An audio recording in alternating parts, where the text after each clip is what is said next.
기도합시다.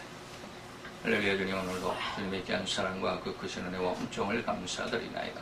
주의 영광 앞에 있는 사랑하는 귀한 자녀들을 위해 주님 축복하시되 하나님의 시대와 또한 아버지의 정기를 분별하라 여사오니 정기를 이 세상은 정기를 분별할 줄 알면서 오히려 시대를 분별하지 못하는 안타까움 속에 있었기에 하나님 오늘 우리로 더불어서 정기를 분별할 그 은혜와 지식과 지혜와 아울러서 시대를 분별할 수 있는 귀한 은혜까지 우리에게 명하셔서 우리 또한 하나님의 말씀 안에서 이 시대를 바라볼 수 있는 귀한 눈이 열리게 하시고 영의 눈이 열리게 하시고 또 아버지며 그 안에 함께 동참하며 하나님의 귀한 사역 가운데 내게 주신 사명을 너희 감당할 수 있는 귀한 은혜의 역사까지 이루어질 수 있도록 주님 축복하시고 내를 도와야 주옵소서.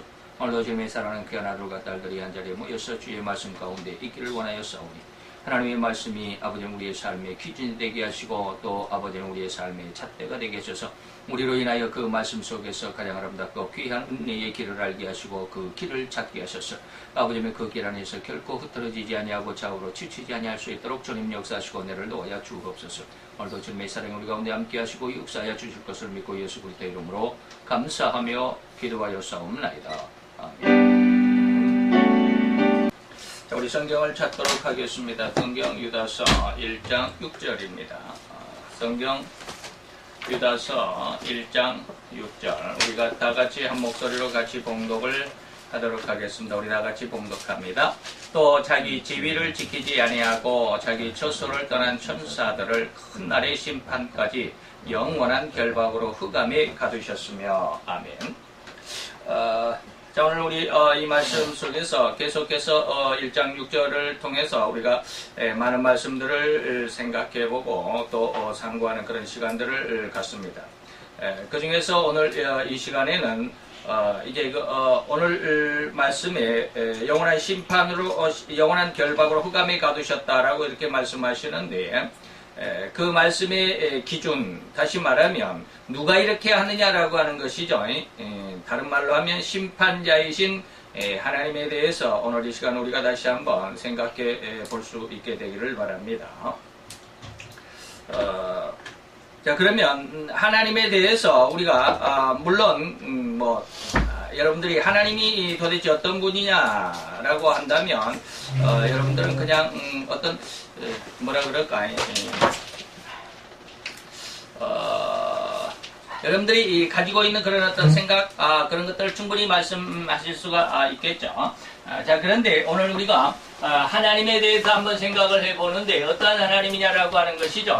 그래서 계시록 4장에는 계시록 4장에서 4장의 3절로 8절까지에 보면 여호와 하나님에 대해서 그 하나님의 모양에 대해서 말씀을 하고 있습니다. 한번 읽어드리도록 하겠습니다.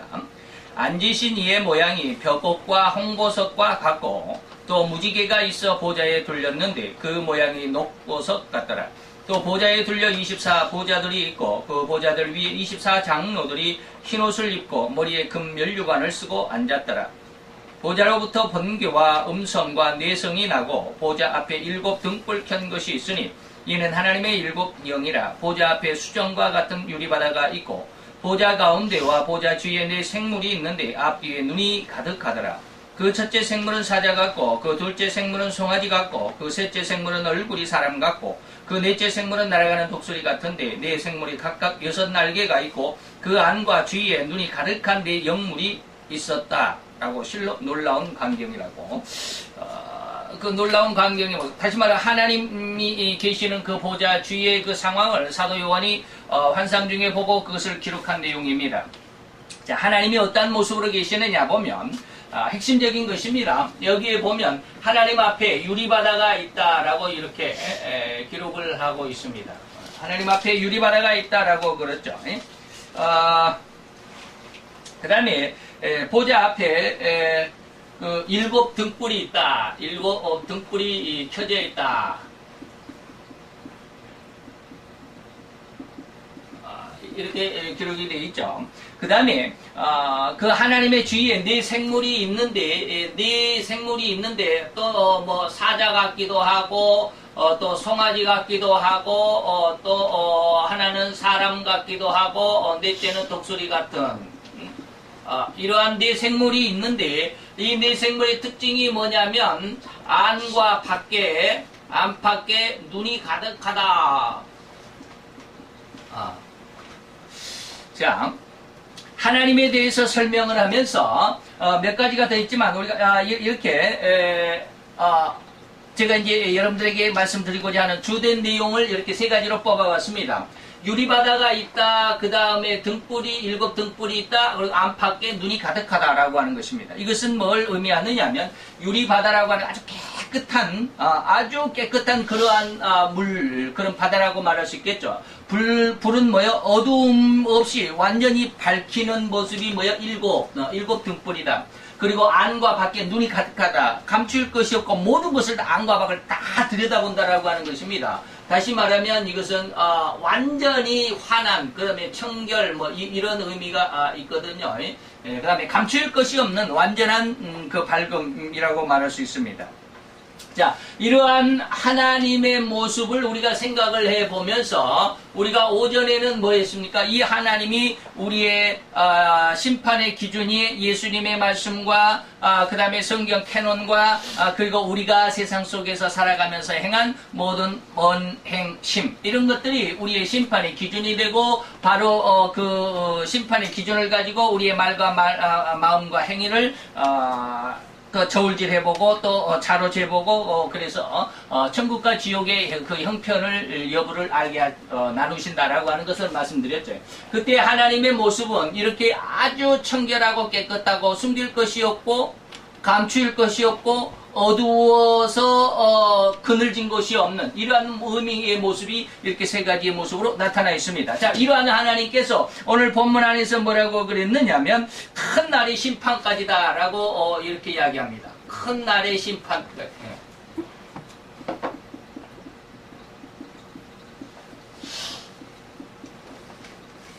이건 무슨 말일까요? 큰 날의 심판까지라고 하면 어느 정도의 기간을 의미하겠죠? 어느 때까지 이 말이죠. 시간이라고 하는 어떤 그런 의미를 가지고 있습니다. 다시 말하면 또 이 기간이란 말을 어떤 말로 말할 수 있어요? 때라고 말할 수 있다. 어떤 때까지 이 말이 어떤 기간까지 어떤 때까지라고 하는 말씀을 이야기를 할 수 있겠죠. 그래서 하나님의 심판은 쉽게 말하면 시간과 그리고 때, 뭐 시간이나 때나 마찬가지지만 때가 있고 시간이 있다 이 말이죠. 하나님께서 언제 심판하시느냐라고 하는 것은 하나님의 때가 있고 또 하나님의 시간이 있다. 우리가 저지난 시간에는 하나님께서 우리가 그 성경 안에서 나타나 있는 유다서 안에서 나타나 있는 7개의 그 심판에 대해서도 알아봤지만 그 심판을 하시는 때 그 시간 이것이 따로 오늘 큰 날의 심판까지 기다리신다라고 하시는 그런 말씀이죠. 이러한 그 때라고 하는 것, 기간이라고 하는 것이 성경에서 많이 나와 있습니다. 다시 말하면 하나님께서 이러한 하나님, 이렇게 완벽하신 하나님께서 우리 인간을 그리고 세상을 그리고 이 영계, 다시 말하면 사단과 그 악한 악령들, 귀신들까지 하나님께서 다 심판하시는 그 상황, 그 시간, 그 때 이런 것들을 의미하는데 바울도 데살로니가 후서 2장 7절에 가보면 불법의 비밀이 이미 활동하였으나 지금 막는 자가 있어 그 중에서 옮길 때까지 하리라. 막는 자가 있다. 막는 자가 있는데 그 막는 자를 옮길 때까지 때가 심판을 하실 때가 있는데 그 심판을 아직은 사도 바울은 뭐라고 그랬느냐면 그 심판이 시작이 아직은 심판을 하시고자 하시는데 아직 시작이 안 됐다. 그 시작할 때까지 이 말이죠. 막는 자가 있다라고 이야기를 하는데 이 말이 계시록 9장에 가보면 어떻게 표현이 있느냐면 계시록 9장의 14절에서 15절의 내용에 가보면 큰 나팔 가진 여섯째 나팔천사가 말하기를 큰 강 유브라데의 결백한 네 천사를 큰 강 유브라데가 어디예요? 유브라데 강이 어디에 지금의 이라크와 이란 사이에 흐르는 강을 유브라데 강이라고 그럽니다.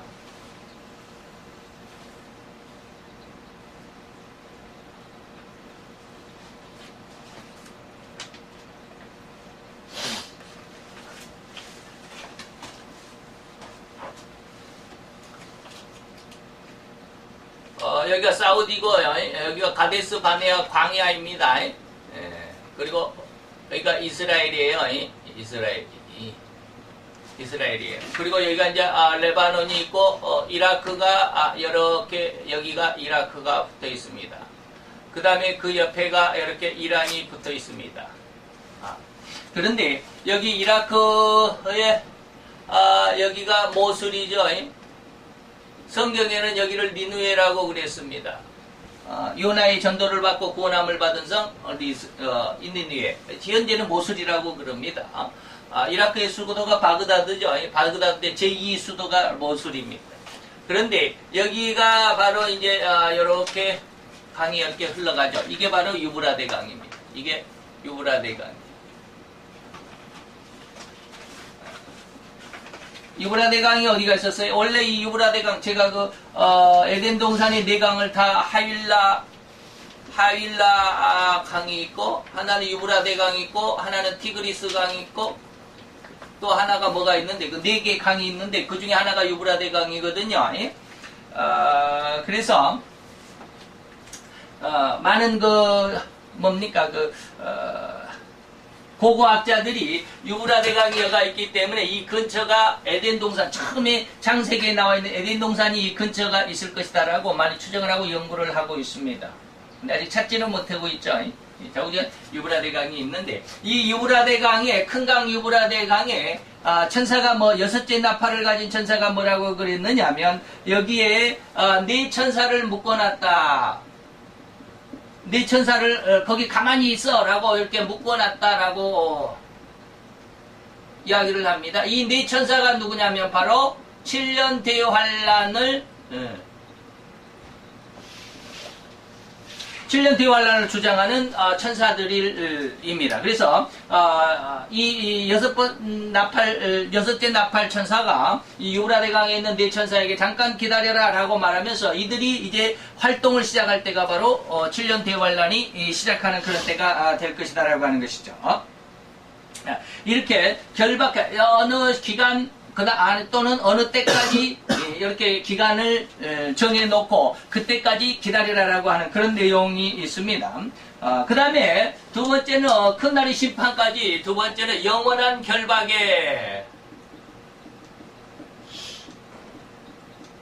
결박으로 가두어 두셨다라고 그랬는데, 자, 결박에는 세 가지가 결박이 있습니다. 첫째는 뭐냐면, 결박에는 세 가지가 있는데, 첫째는 육체를 결박하는 것이 있고요. 둘째는 정신을 결박하는 것이 있고요. 셋째는 영을 결박하는 것이 있습니다. 이렇게 세 가지가 있습니다. 그래서 육신의 결박은 뭐예요? 육체의 결박은 수갑을 채운다든지 포승줄로 묶은다든지 그러겠죠. 정신을 결박한다라고 하는 것은 여러분들 혹시 그 정신병 같은 것 있죠? 정신병이 들어있는 사람은 자기 자신에 대해서 자기 자신이 주관하지 못합니다. 가끔 가다가 영적인 내용 안에서 뭐라고 그러냐면 환청이라는 그런 말도 있는데, 우리는 다른 어떠한 소리를 우리 사람들이 하는 말을 이렇게 서로 주고받고 대화를 하고 가능하지만, 이 환청 속에 있는 사람들은 귀신이 그 속에 말을 하는, 귀신이 어떤 명령을 하는 경우도 있다고 그래요. 그렇습니다. 그래서 여러분들 그 뉴스에 보셨습니까? 옛날 몇 년 전에 9시 뉴스, MBC에서인가요? 9시 뉴스를 진짜 진행하고 있는데 갑자기 청년이 그 뉴스 그 앵커 옆에 와가지고 마이크에 대고, 전국에 계신 국민 여러분, 내 귀 속에 도청기가 장치되어 있습니다. 도청기가 숨겨져 있습니다 하고 막 그러다가 그 뉴스에 진짜 9시 뉴스 하다가 그런 어떤 뉴스 방송 사고가 한번 있었죠. 그것은 뭡니까? 자기 어떤 정신적인 그런 어떤 우리가 흔히 말하는 정신불안, 또 정신분열, 또 피해망상, 이런 것들 속에 보면 정신에 어떤 얽혀있는, 정신에 묶여있는 그런 사람이라고 말할 수 있겠죠. 자, 그러면 영이라고 하는 것도 결박할 수 있느냐라고 하는 것이요. 영은 뭐요? 육신이 없죠. 이 영은 육체가 없습니다. 육이 없는 그런 상태죠. 근데 영인데 여러분들의 영혼을 어떻게 묶어놓을 수 있겠느냐라고 하는 것이죠. 그래서 육체는 묶어놓을 수가 없습니다. 나중에 보면 그 사탄을 무적행 속에 큰 사슬로 묶었다라고 그러는데, 사슬로 영을 쉽게 말하면 귀신을 사슬로 묶을 수 있어요. 사슬로 묶을 수가 있느냐? 그렇지 못하죠. 그렇지 못합니다. 그러면 이것을 결박을 한다라는 의미, 영을 결박한다라는 의미는 뭐냐면 한계가 있다. 한계를 정했다라고 하는 것입니다. 활동 범위를 제한했다.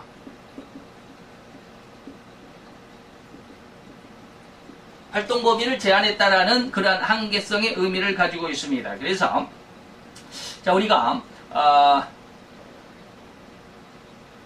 예수를 믿는 사람들은 이런 것에 대해서 참 그 많은 의아심을 갖는데, 다시 말하면 예수님께서 사단을 멸했다. 사단을 이기셨다라고 그러거든요. 그랬는데 사단이 졌으면 다시는 사단이 패했으면 사단이 패배하여 예수님 앞에 예수님 앞에서 도망갔으면 다시는 나타나지 않아야 되잖아요. 그런데 이 사단이 그 밑에 있는 휘하에 있는 귀신들 또는 악령들을 통해서 수많은 성도들, 오늘날 모든 성도들이죠. 모든 성도들, 안 믿는 사람들까지 다 해서 이 모든 인간들, 이렇게 말할 수도 있겠죠.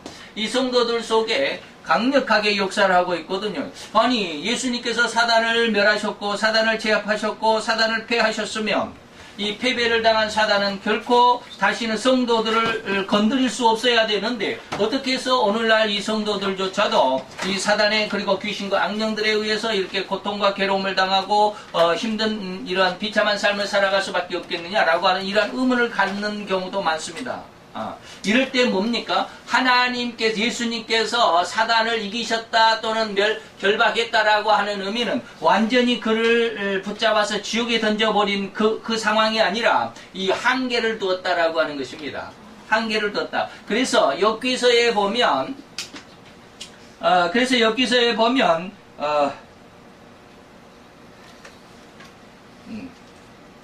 1장 6절로 7절에 보면 이런 말씀이 있습니다. 하나님의 아들들이, 여기서 말하는 하나님의 아들들, 이 하나님의 아들들은 뭘 의미하냐면, 이거 천사들이 아니라, 천사가 아닙니다. 천사가 아니고, 이거는 다시 말하면 이 사단이죠. 사단의 또한 귀신, 조물애기들은, 귀신과 악령, 몇이 하나님 앞에 왔다. 하나님의 아들들이라고 말할 때 이들은 천사나 성도가 아닙니다. 사단을 의미하는 것이죠. 자, 하나님의 아들들이 와서 여호와 이거 큰일 날 뻔했네. 하나님의 아들들, 사단도 여기에 함께 있었죠. 여기에. 다시 하나님의 아들들이 하나님 앞에 모였습니다. 하나님의 아들들이 와 있는데, 이거는 성도라고 할 수 있겠죠. 제가 잘못했죠. 그 다음에 하나님의 아들들이 와 있는데, 사단도 그 앞에, 하나님 앞에 나왔습니다. 자, 6절이 그렇습니다. 사단도 그들 가운데 왔는지라 여호와께서 사단에게 이르시되 내가 어디서 왔느냐라고 물으니까 사단이 여호와께 대답하여 가라사대 땅에 두루 다니며 여기저기 다녀왔습니다 라고 이렇게 말을 합니다. 물론 이후에 계속해서 이 사단이 욥을 하나님 앞에 고소를 하죠. 그래서 하나님께서 이 욥처럼 훌륭한 신앙이 있느냐, 순전하고 정말로 좋은 신앙이다라고 그러니까 사단이 하나님 앞에 가서 그러죠. 지가 돈이 많아서 그렇습니다. 지가 돈이 없어 버리면 하나님을 욕하고 아마 하나님을 거절하고 반대할 것입니다. 그랬더니 하나님께서 뭐라고 그래요? 그 재산을 네가 다 뺏어봐라. 그러나 뭐 하지 말라? 그 욥의 생명은 만지지 마라. 생명은 절대 만지지 마라. 이게 뭐요? 한계잖아요. 이 한계. 규정을 주셨습니다. 어떠한 활동 범위를 두었습니다. 이런 내용들의 모습에서 보면 결박이라고 하는 것이 결코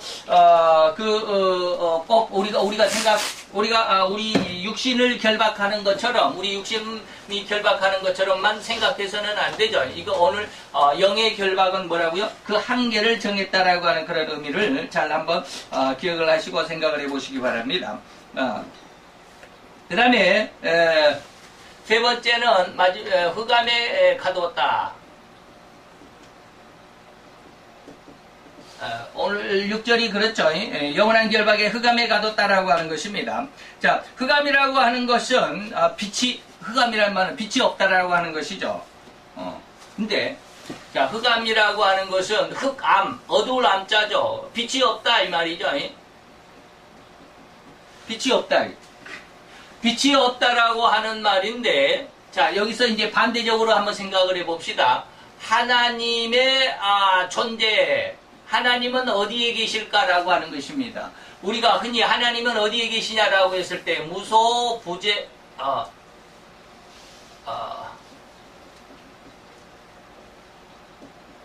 무소부재 이렇게 이야기합니다. 이게 바소자죠. 바소자입니다. 어디에나 있고 어느 장소를 물론하고 안 계신 곳이 없다. 제자를 어떻게 쓰나? 있을 때 이렇게 쓰나요? 여기 있나? 여기 없나? 한문도 제대로 잘 모르겠어요. 무소부재다.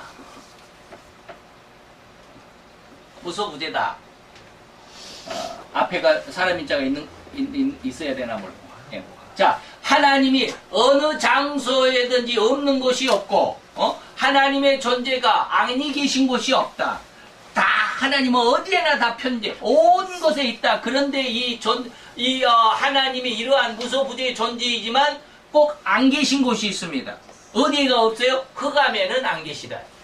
어두운 곳에는 안 계십니다. 자, 그러니까 좀 말이 좀 이상하죠. 아니, 하나님이 무소부재하시다며 왜 흑암에는 안 계십니까? 자, 예? 하나님은 또 죄가 있는 곳에는 안 계십니다. 죄와는 동거하실 수가 없습니다. 흑암과 죄에는 하나님은 안 계십니다. 예, 이러한 것을 우리가 잘 한번 생각해 볼 수 있어야 합니다. 그래서 그러면서도 이 흑암이나 이 죄만 있는 이거 다시 말하면 흑암이나 죄가 있는 곳은 뭐라 그래요? 지옥이라고 말할 수 있겠죠. 지옥이라고 말할 수 있는데 하나님은 이 공의를 실현하기 위해서 하나님의 뜻, 공의, 악은 징벌해야 하는 그런 공의, 선은 하나님께서 칭찬을 하고 상급을 줘야 하는 그런 공의를 실현하기 위해서는 하나님께서 이러한 흑암도 또 지옥, 다시 말하면 뭐 불못이라고도 그러죠. 또 불못 이전에 우리는 무저갱이라고 하는 사단이 1000년 동안 갇혀 있는 그 장소 무저갱이라고 하는 것도 아는데 이러한 곳을 하나님이 만들어 놓으셨다라고 하는 것입니다. 왜 그럴까요? 하나님의 이러한 하나님의 이 세상을 주관하시고 섭리하시는 그 가운데서 죄와 악을 징계하시고 처리하시기 위한 장소. 그러나 하나님이 이렇게 만드셨지만 하나님의 그 성품 자체는 이 흑암이나 죄, 지옥이나 무저갱에는 계시지는 않습니다. 자, 이러한 모습 안에서